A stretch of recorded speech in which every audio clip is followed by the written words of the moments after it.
Ko te koromaki ia kia nui ake te tautoko ki ngā whānau Māori. Koera te whakatau a te uepu te pou matakana. Ko ia te uepu hou ka whakahaere i te kaupapa whānau ora ki roto i te ika a Māui. No te rānei i whakamānutia ai taua uepu a ko tō rātou matainaina kia tino āwhina i ngā whānau Māori e whakapau kahana ki te wairea ara hou mō rātou ki ana mata.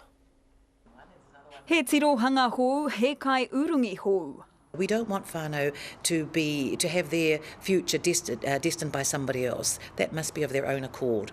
Ko te pou matakana te tua toru o ngā umanga whakarite whānau ora. It's actually about asking whānau to look at taking control of themselves and their own whānau, because if they don't, somebody else will. So we want to provide the support for them to do that in a time that's most appropriate to them and in a manner that they can understand and clearly we can see some good results from.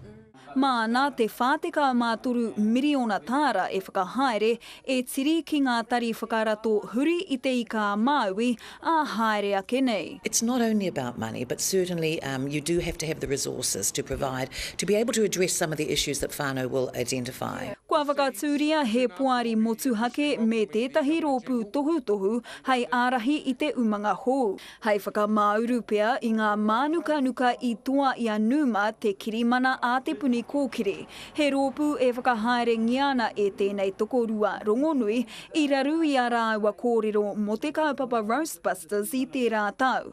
Te āhua nei e kore a muri e hokia. We know what's at stake if nothing changes for our whānau. A rā tonu ngā wero. It is important that people know things will not happen overnight, so it's a lot of goodwill that we're asking for at this point in time as we start to roll out. Ka wānangatia e rā take i te hui tuatahi a te rōpū ki tā maki makaurau a te rā wiki. Orini Tipene Leach, Te Karere.